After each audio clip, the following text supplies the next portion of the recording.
யாருடா அந்த பொண்ணு? மா இதாம்மா சத்யா. இவதான் கார்த்திக் கல்யாணம் பண்ணிக்க போற பொண்ணு. பேர் சத்யா. இவதான் சத்யானா அப்ப இது யாரு?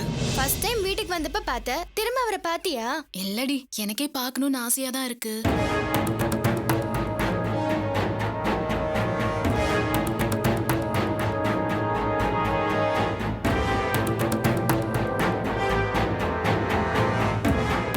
உட்காருங்க.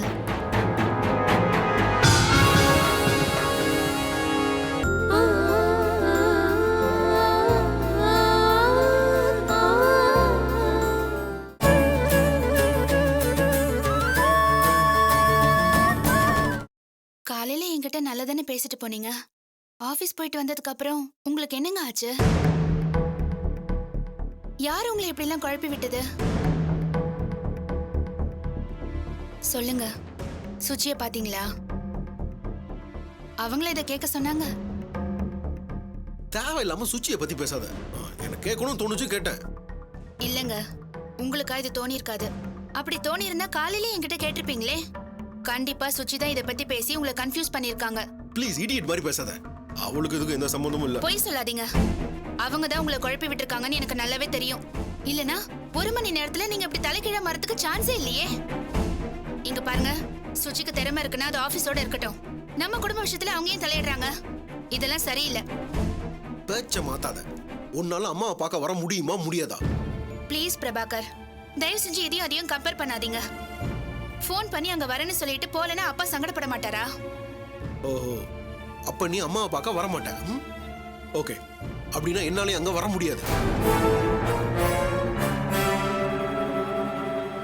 நீங்க வரலன்னு சொல்லிட்டா என்னால கம்பல்லாம் பண்ண முடியாதுங்க. அதுக்காக என்னாலையும் போகாம இருக்க முடியாது.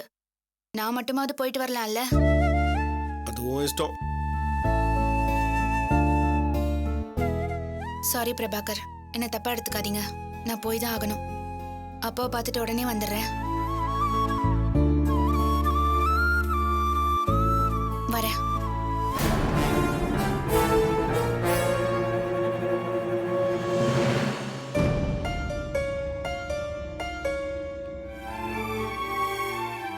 அத்தை, தலைவலி இப்ப எப்படி இருக்கு அத்தை? ஐயோ, வலியில என் பிராணனே போகுதுமா. அம்மிக்கல்ல தலையில வச்ச மாதிரி அப்படி ஒரு வலி. அம்மா, கொஞ்சம் பொறுத்துக்கோங்க அத்தை. டாக்டர் பார்த்து மருந்து சாப்பிட்டா சரியாயிடும். அம்மாடி, டாக்டர் அம்மா வந்துட்டாங்களான்னு கொஞ்சம் பாருமா. அத்தை, நமக்கு முன்னாடி 2 பேஷண்ட் இருக்காங்க. அவங்களுக்கு அப்புறம் தான் நாம. சரிம்மா, அந்த சுடு தண்ணி கொஞ்சம் கூட. இந்தாங்க அத்தை, குடிங்க. பார்த்து பொறுமையா அத்தை, பொறுமையா.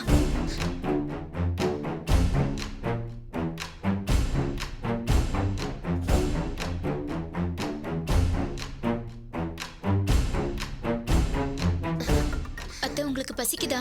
சாரி அத்தை, டயட் பிஸ்கட் கொண்டு வரணும்னு நினைச்சானா மறந்துட்டேன். பரவாயில்லம்மா, ஒரு நாள் தானே, நான் சமாளிச்சுக்கிறேம்மா. இல்ல அத்தை, எனக்கு மனசே கேட்கல. இருங்க அத்தை, 5 நிமிஷத்துல கடைக்கு போய் வாங்கிட்டு வரேன். வேணாம்மா, நீ உட்காருமா. நீ வேற வாயும் வயிறுமா இருக்க. நான் தான் உனக்கு வேண்டியதை பண்ணி போட்டு பாத்துக்கணுமா. என்னமோ என் போதாத காலம் நீ என்ன பாத்துக்கிற மாதிரி ஆயிடுச்சு. அத்தை, என்னத்த இப்போ போய் அதெல்லாம் நினைச்சுக்கிட்டு பேசாம கண்ணை மூடி என் தோல்ல சாஞ்சுக்கோங்க. முடியலம்மா. சாஞ்சுக்கோங்க. அம்மா, கண்ணை மூடிட்டு இருந்தா வலி தெரியாது.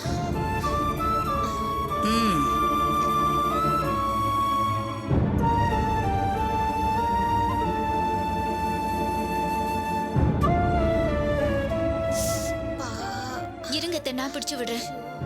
நீங்க கையை எடுத்துக்கோங்க. கொஞ்சம் பொறுத்துக்கங்க. இப்ப டாக்டர் பார்த்துடலாம். நீங்க போய் டாக்டரை பாருங்க.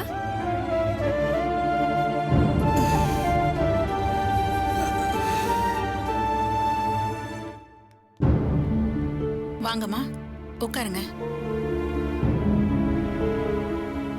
சொல்லுங்கம்மா, உடம்புக்கு என்ன பண்ணுது? உடம்பெல்லாம் ஒரே வலியா இருக்குமா. படுத்தா தூங்க முடியல. அசதியில நடக்கவே கஷ்டமா இருக்கு. ஒரு வேலை பார்க்கலான்னா அதுவும் செய்ய முடியல. ஒரே தலை சுத்தலா இருக்கு. நெஞ்செல்லாம் ஒரே படபடப்பா இருக்கு. கொஞ்சம் இருங்க. நல்ல மூச்சு இழுத்து விடுங்க. இன்னும் நல்ல மூச்சு இழுத்து விடுங்க. திரும்புங்க. நல்ல மூச்சு இழுத்து விடுங்க. சரி போதுமா. கண்ணு காமிங்க. காமிங்க.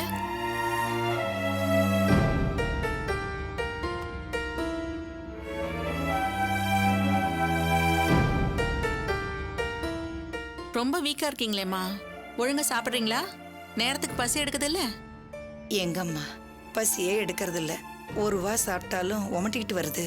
தின்னாலும் தின்னது ஜீரணமாக மாட்டேங்குது. சாப்பாட்டை பார்த்தாலே பத்திக்கிட்டு வருதுமா. ஏன் அப்படி? எனக்கு தான் 2 நாளா ஜுரமா இருக்கே, எப்படி சாப்பிடுறது? ஜுரம்னா உடனே பார்க்கணுமா? 2 நாள் என்ன பண்ணிட்டு இருந்தீங்க? வீட்டுல என்ன பாத்துக்க யாருமா இருக்காங்க? நான் மட்டும்தான் அனாதை மாதிரி படுத்து கிடக்குறேன். இவங்க யாரு? உங்க மகளா? ஆஹா, மருமக. மகனோட தான் இருக்கீங்களா? அப்பா அவங்க உங்களை நல்லா பாத்துப்பாங்களே. எங்கம்மா இவங்களாவது என்ன பாத்துக்கிறதாவது? அதுக்கெல்லாம் இவங்களுக்கு எங்கம்மா நேரம் இருக்கு? இவ என் மருமக தான். வயசான காலத்துல என்ன நல்லா பாத்துக்கலாம். ஆனா இவளுக்கு தான் நிக்கவே நேரம் இல்லையே. காலேஜுக்கு போறாம்மா, படிச்சுக்கிட்டு இருக்கிறா. படிச்சா என்னம்மா? முடியலன்னா வயசானவங்களுக்கு ஹெல்ப் பண்ணலாம்ல. படிக்கிற பொண்ணு எப்படிம்மா தொந்தரவு பண்றது? நான் தான் படிக்காத தற்கொலையா போயிட்டேன். இவளாவது படிக்கட்டுமேன்னு தான் நான் கண்டுக்கிறதே இல்லை. என் மகனும் பாவம் வேலைக்கு போயிட்டு இருக்கிறான். அவனையும் குத்த சொல்ல முடியாது. அதான் காய்ச்சலோ குளிரோ நான் பல்ல கடிச்சுக்கிட்டு பேசாம இருந்துருது. ஏமா, வீட்ல இருக்கிற பெரியவங்களுக்கு முடியலன்னா நீ தானமா பாத்துக்கணும். இல்ல டாக்டர், அவளுக்கும் என்ன பாத்துக்கணும்னு ஆசைதான். ஆனா காலேஜுக்கு போயிட்டு வந்து சமைச்சு வச்சுட்டு படிக்கிறதுக்கே நேரம் சரியா இருக்கு. என்கிட்ட 2 வார்த்தை பேசணும்னா கூட அவளுக்கு நேரமே கிடையாது. உடம்புக்கு முடியலன்னு நான் வேற அவளை சத்தம் போட்டேன் பாவம். அதான் படிக்கிறத விட்டுட்டு என்ன இங்க கூட்டிட்டு வந்திருக்கா. படிப்பு மேல இருக்கிற அக்கறை உங்க மருமகளுக்கு உங்க மேல இருக்கணுமா? உங்களை சரியா கவனிக்காம விட்டதால இப்ப பாருங்க, நேரத்துக்கு சாப்பிடாம ரொம்ப வீக்கா இருக்கீங்க. என்னம்மா சொல்றீங்க? அதான் ஜுரம் வந்துருச்சா? பயப்படுற மாதிரி ஒண்ணும் இல்லையே. இல்லம்மா, உங்களுக்கு வந்திருக்கிறது சாதாரண ஜுரம் தான். அதுக்கு நான் மாத்திரை எழுதி தரேன். 2 நாள் சாப்பிடுங்க, சரியாயிடும். அப்படியே சத்து மாத்திரையும் எழுதி கொடுங்கம்மா. உடம்பெல்லாம் ஒரே அசதியா இருக்கு. நீங்க வேளைக்கு இந்த மாத்திரையை சரியா சாப்பிட்டாலே போதும், படபடப்பு தானா நின்னுடும். இந்தம்மா, இந்த மாத்திரையெல்லாம் கரெக்டா கொடுத்துரு. இவங்களுக்கு வந்திருக்கிறது சாதாரண கோல்டு ஃபீவர் தான். ஆனா உள்ளுக்குள்ள ரொம்ப பாதிக்கப்பட்டிருக்காங்க. நம்மள பாத்துக்க யாருமே இல்லையேங்கிற ஃபீலிங் அவங்கள ரொம்ப டிஸ்டர்ப் பண்ணிருக்கு. பொதுவாவே வயசானவங்களுக்கு தன்னை யாருமே கண்டுக்கிறது இல்ல, தனியா விட்டுட்டாங்கிற எண்ணம் இருந்துகிட்டே இருக்கும். அதுவே அவங்களுக்கு மன அழுத்தமா மாறி அதனால பிள்ளைங்களோட சண்டை போட ஆரம்பிச்சிருவாங்க. இந்த மாதிரி எண்ணம்லாம் அவங்களுக்கு வராம இருக்கணும்னா நீங்களும் உங்க ஹஸ்பண்டும் தான் கேர் எடுத்து பாத்துக்கணும். சரிங்க டாக்டர். நீங்க படிச்சிட்டு இருக்கிற பொண்ணு நிச்சயமா அதுல கான்சென்ட்ரேட் பண்ணணும், நான் இல்லைங்களே. அதே சமயம் வீட்ல மாமனார் மாமியார் இருந்தா அவங்களையும் நல்லா பாத்துக்கணும். அது உங்களோட கடமை. அதை நீங்க மறந்துடக்கூடாது. நீங்களும் சரி, உங்க ஹஸ்பண்டும் சரி, வீட்ல இருக்கிறப்ப இவங்களுக்குன்னு கொஞ்சம் நேரம் ஒதுக்கி இவங்களோட மனசு விட்டு பேசுங்க. அவங்களுக்கு என்ன தேவைங்கிறத காது கொடுத்து கேளுங்க.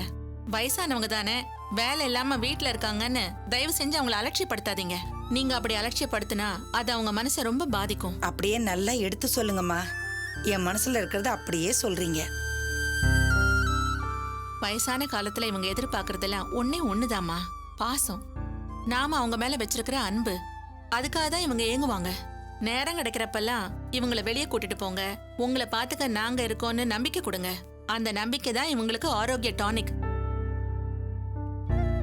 என்ன இருந்தாலும் இவங்க உங்க மாமியார் தானே அலட்சியப்படுத்தாதீங்கம்மா. இதுவே உங்க அம்மாவா இருந்திருந்தா நல்லா பாத்துப்பீங்கல்ல. இவங்களையும் உங்க அம்மாவை நினைச்சு பாத்துக்கலாமே, அதுல என்ன பிரச்சனை? சாரி மேடம், டைம் இல்லாததுனால தான் இவங்களை பாத்துக்காம விட்டுட்டேன். இனிமே உங்களை நல்லபடியா பாத்துக்கிறேன். கண்டிப்பா நீதாம்மா பாத்துக்கணும். பெரியவங்களை பாத்துக்கிறத நாம எப்பவும் கடனா நினைக்க கூடாது, கடமையா நினைக்கணும். வயசானாலே கிட்டத்தட்ட இவங்களும் குழந்தைங்க மாதிரிதான். குழந்தைங்கள நாம எந்த அளவுக்கு கேர் எடுத்து பாத்துக்கிறோமோ அதே அளவுக்கு இவங்களையும் கேர் எடுத்து பாத்துக்கணும். முக்கியமா டயட் விஷயத்துல ரொம்ப ஸ்ட்ரிக்டா இருக்கணும். இவங்க 3 வேளை சாப்பிடக்கூடாது, 5 வேளையா பிரிச்சு கொடுக்கணும். அப்பதான் டைஜஷன் நல்லா இருக்கும், சுகரும் கண்ட்ரோல்ல இருக்கும். முடிஞ்ச இவங்களை டெய்லி வாக்கிங் கூட்டிட்டு போங்க. ஜீரணத்துக்கு ஏத்த மாதிரி நிறைய வெஜிடபிள்ஸ், ஃப்ரூட்ஸ் எல்லாம் கொடுங்க. எந்தெந்த வேளையில என்னென்ன கொடுக்கணும்னு வெளியில ஒரு பெரிய சார்ட் டிஸ்ப்ளே பண்ணிருக்கோம். அதுபடி கொடுத்தீங்கன்னா ரொம்ப நாள் இவங்க ஆரோக்கியமா இருப்பாங்க. வயசானவங்கனாலே நம்ம ரொம்ப கேர் எடுத்து பாத்துக்கணுமா, அதுக்காக தான் இவ்வளவும் சொல்றேன். ஓஹோ, என்னை பார்த்துக்கிறதுல இவ்வளோ விஷயம் இருக்கா? வீட்டுக்கு வாடி, உன்னை காய்ச்சி எடுத்துடுறேன். இவங்களுக்கு பிளட்ல கொலஸ்ட்ரால் இருக்குன்னு நினைக்கிறேன். நெக்ஸ்ட் டைம் வரும்போது பிளட் டெஸ்ட் எடுத்து பார்த்துடலாம். டைம் கிடைக்கிறப்ப கூட்டிட்டு வாங்க, முடிஞ்ச ஒரு மாஸ்டர் செக்அப் பண்ணிடலாம். சரிங்க மேடம், கண்டிப்பா கூட்டிட்டு வரேன். இவ படிக்கிற பொண்ணுமா, இவளையும் தொந்தரவு பண்றீங்க? எனக்கு தான் வயசாயிடுச்சு, முடியாம இருக்கேன். அதுக்காக அடிக்கடி இப்படி என்னோட வர முடியுமா? இவளுக்கு தான் நேரமே கிடையாது. Sorry அத்தை. இத்தனை நாளா உங்களை சரியா கவனிக்காம விட்டதே தப்பு. இனிமே அப்படியெல்லாம் இருக்க மாட்டேன். உங்களை நல்லபடியா கவனிச்சுக்கிறேன் அத்தை. மேடம், எவ்வளவு மேடம் ஃபீஸ்? 150 கொடுங்க. நானும் உன்னை நல்லா கவனிக்கிறேன்டி. வீட்டுக்கு வா.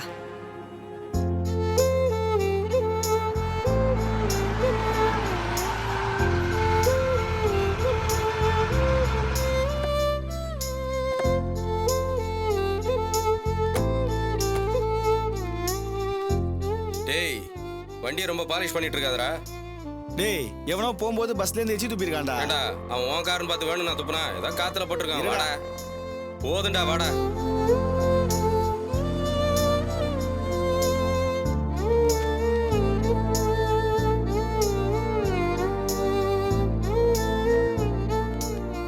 தமிழே, என்னடா ஆபீசர் ரொம்ப பிஸியா? டேய் வாங்கடா, என்னடா சர்ப்ரைஸ் திடீர்னு? முதல்ல ஸ்வீட் எடுத்துக்க. ஸ்வீட்டா? என்ன விஷயம்டா? நம்ம ஓனர் புதுசா கார் வாங்கியிருக்காரா? அப்படியா? ஏய் கங்க்ராச்சுலேஷன்ஸ், ரொம்ப சந்தோஷம்டா. ஏன்னா நிக்கிறீங்க, உட்காருங்கடா முதல்ல. அப்புறம் கணக்கு கலக்கற என்ன கார் வாங்கினா, என்ன மாடலு? மாடல்லாம் சொல்ல முடியாது, நேர்ல நீயே வந்து பாரு. டேய், என்கிட்ட சொல்லாம கொள்ளாம காசு வந்து கார் வாங்கிட்டல, பெரிய லைட்டடா நீ. வளர்ந்துக்கிட்டே போறேன்னு சொல்லு. எல்லாம் உங்க ஆசீர்வாதம் தான்டா. இது எங்க ஆசீர்வாதமா? போய் சொல்றான்டா. இவன் கார் வாங்கினது எப்படிங்கிற? எல்லாம் காதல் பண்ற வேலை. காதலா? என்னடா வளர்றீங்க? ஆமாண்டா, காதலி கண் பார்த்தா கடுகு கூட காண்டாம இருக்குமா தெரியுமாமே? டேய் லூசே, அது அப்படி இல்லடா. காதலி கண் பார்த்தால் கடுகும் மாமலையாகுமே, அதான் கரெக்ட். இப்ப பழமொழியா முக்கியம்? இவன் சாதிச்ச சரித்திரம் தான்டா முக்கியம். காதலி பார்வைப்பட்டாவே பசங்க சும்மா ஜிவ்னு ஆயிடுவானுங்க. இவன் லவ்வர் தீபால, அது இவனை பார்த்து கையை கொடுத்து நீங்க நல்லா வரணும், பெருசா சாதிப்பீங்க, சாதிச்சு காட்டுங்க கனகுன்னு வாழ்த்து சொல்லி உசுப்பேத்தி விட்டுருச்சு. அப்ப இருந்து தாண்டா பையன் பெருசா பிக்கப் ஆயிட்டான். டேய், எதுக்கு இப்ப தேவையில்லாம தீபா பத்தி பேசுற? ஏன்டா பேசக்கூடாது? நான் பொய்யா சொல்றேன்? டேய், அடங்குறியா? நீ அடங்குறியா?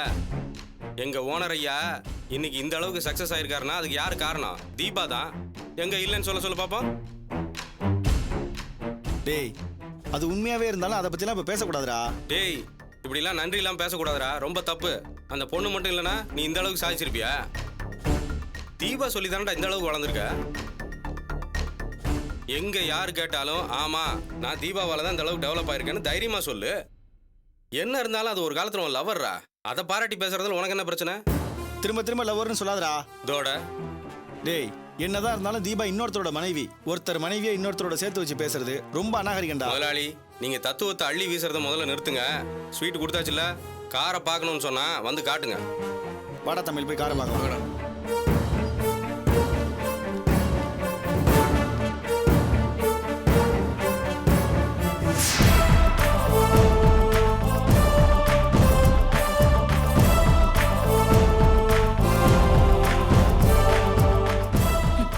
தீபா கனக லவ் பண்ணிருக்கா. குட். டேய் சூப்பர்ரா, கார் கலகுது. இனிமே சார் இல்ல லாங் டிரைவ் போறீங்க சொல்லுங்க. பர்சனல் யூஸ் மட்டும் இல்லடா, கேட்டரிங் ஆர்டர் எடுக்கும்போது சர்வீஸ் பண்றதுக்கு யூஸ் பண்ணிக்கலாம்ல. 2 in 1 purpose. அடடா, டபுள் பர்பஸ் வைக்கலாம். Very good very good. பக்காவா பிளான் பண்ணி தான் வாங்கியிருக்கேன்னு சொல்லு. சரி, வண்டி சாவி கூட ரவுண்ட் போயிட்டு வரலாம். டேய், உங்ககிட்ட தான்டா கேக்குறேன், என்ன மூச்சு நேக்குற? கார் சாவி கொடு. டேய், உனக்கு கார் ஓட்ட தெரியுமா? கார் ஓட்ட தெரியுமாவா? ஹலோ, ஹெவி டியூட்டி லைசென்ஸ் வச்சிருக்கிறேன், கண்டெய்னர் நிறைய ஓட்டுவேன். கார் சாவி கொடு. டேய், நீ கார் ஓட்டி நான் பார்த்ததே இல்லையே. நீ கூட தான் கார் ஓட்டி நான் பார்த்ததே இல்ல. எனக்கு தெரியாம கார் வாங்கி கார் ஓட்டவும் கத்துக்கிட்டேன்ல, அந்த மாதிரி தான்டா இதுவும். குடுறா சாவியா, சும்மா பில்டப் பண்ணுகிற. டேய் வேணாண்டா, எதுக்குடா ரிஸ்க்? உனக்கு தான் டச் விட்டு போயிருக்கும்ல. டேய், ஓவரா பில்டப் பண்ணாத, மேல சாவி கொடு. ரொம்ப ஃப்ளைட் ஓட்ட போற மாதிரில ஃபீல் பண்ணுகிற. டேய், பார்த்து ஸ்லோவா போடா, புது கார்ரா. ஸ்லோவா போறதுக்கு இதுனடா கட்ட வண்டியா? கார்டா. ஓட்ட போறது யாரு? தமிழ். ஃபாஸ்டா தான் போவும்.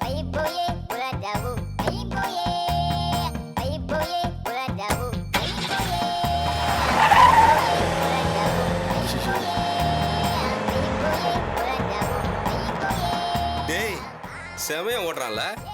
ப்ரே பண்ணிக்கடா, காருக்கு ஒன்றும் ஆகாது.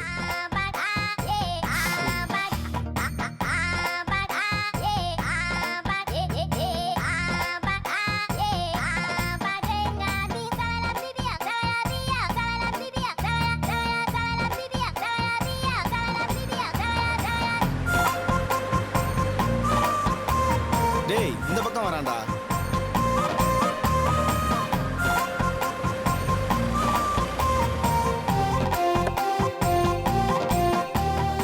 ஏண்டா இவ்வளோ ஃபாஸ்ட்டாக வாடா ஓட்டுவ? டேய் சாரிடா, வண்டி லைட்டாக ஸ்க்ராட்ச் ஆயிடுச்சுடா. எனது ஸ்க்ராட்ச் ஆயிடுச்சா?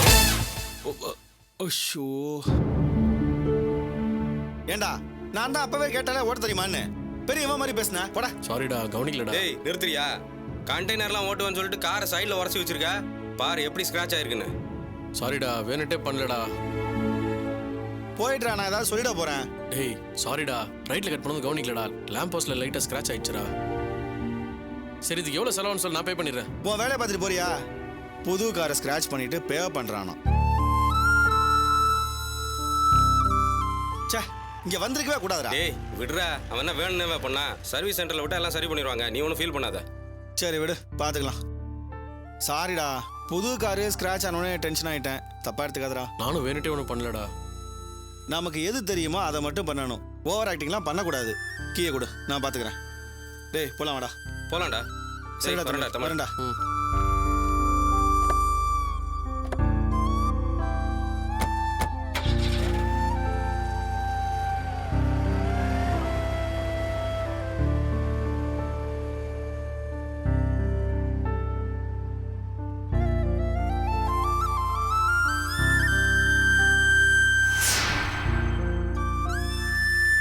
தமிழ் சார், நானும் அவங்க பேசினதையெல்லாம் கேட்டுட்டு தான் இருந்தேன். அவங்க திக்கஸ்ட் ஃப்ரெண்ட்ஸ்னு சொல்றீங்க. ஆஃப்டர் ஆல் கார்ல கீரல் விழுந்ததுக்கே இவ்ளோ டென்ஷனா பேசிட்டு போறாரு. அதான் சுச்சி, எனக்கு ரொம்ப கஷ்டமா இருக்கு. என் க்ளோஸ் ஃப்ரெண்ட்ஸ் தான் இந்த மாதிரி பேச மாட்டாங்க. புது கார் ஸ்கிராட்ச் ஆயிடுச்சுல, அதான் டென்ஷனாக இந்த மாதிரி பேசிட்டான்னு நினைக்கிறேன். நான் ஒரு லூஸு, புது கார் ஓட்டணும்னு ஆசைப்பட்டு கடைசியில் இந்த மாதிரி ஆகிப்போச்சு. சார், கார் வாங்குறதெல்லாம் ஒரு மேட்டரே கிடையாது. உங்களுக்கு கார் வாங்கணும்னு ஆசையா இருக்கா? ஆசைலாம் இருக்கு, ஆனால் கொஞ்சம் டெவலப் பண்ணணும்னு வாங்கிக்கலான்னு இருக்கேன். இப்பவே கார் வாங்குற அளவுக்கு உங்களுக்கு ஸ்டேட்டஸ் இருக்கு. ஓகேன்னு சொல்லுங்க, 2 நாள்ல காரை புக் பண்ணி வாங்கிடலாம். ஐயோ, இப்பெல்லாம் ஒன்றும் வேணாம் சுச்சி, ஃபியூச்சரில் பார்த்துக்கலாம். அப்படிலாம் சொல்லாதீங்க சார். ஆசைப்பட்டா உடனே வாங்கிடணும். உங்க ஃப்ரெண்டு வாங்கிட்டாரு, பிரபாகர் வச்சிருக்கான். நீங்க ஏன் சார் வாங்க கூடாது? இதுக்கு நிறைய பணம் செலவாமே, எப்படியும் ஒரு 6 லட்ச ரூபா தேவைப்படும்ல. பணத்தை பத்தி நீங்க ஏன் சார் கவலைப்படுறீங்க? ஒரே ஒரு சைன் பண்ணி கொடுங்க. வித்தின் 2 days காரை உங்க வீட்ல கொண்டு வந்து நிறுத்துறேன். லோன் வாங்கலாம்னு சொல்றீங்களா? அதுக்கு நிறைய ஃபார்மாலிட்டிஸ்லாம் இருக்குமே. அது மட்டும் இல்ல, என்னோட டேக் ஹோம் சேலரிக்கு என்னால் இஎம்ஐ எஃபோர்ட் பண்ண முடியுமான்னு தெரியல. என்ன சார் பெருசா இஎம்ஐ வந்துற போது? இன்ட்ரெஸ்ட்னு பார்த்தா பிலோ 12% தான் இருக்கும்.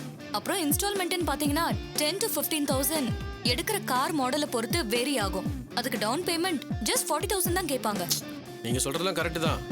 ஆனா என்னோட பேங்கோட டேக் ஹோம் சேலரின்னு பாத்தீங்கன்னா 30,000 ரூபாய் தான் வருது. அதை வச்சு நான் எப்படி இஎம்ஐ கட்டுறது? சார், அது என்னோட கவலை, நான் பாத்துக்கிறேன். இந்த ஷேர் பிசினஸ்ல உங்களுக்குன்னு ஒரு ப்ராஃபிட் வருதுல்ல, அதுல சம் பெர்சன்டேஜ் ஒதுக்குனா போதும், இஎம்ஐயை ஈஸியா கட்டிடலாம். என்ன சார், நம்பிக்கை இல்லாம யோசிக்கிறீங்க? டீலர் கிட்ட பேசிட்டு நான் உங்களுக்கு ஃபோன் பண்றேன். வந்து சைன் பண்ணிட்டு கார் எடுத்துட்டு போங்க. இந்த டாக்குமெண்ட்ஸ், இஎம்ஐ, இன்ட்ரெஸ்ட், ரேட்டு, லொட்டு லொசுக்கு இதெல்லாம் நான் பாத்துக்கிறேன். ஓகே, உங்க தயவால கார் கிடைச்சா சந்தோஷம் தான். ட்ரை பண்ணுங்க.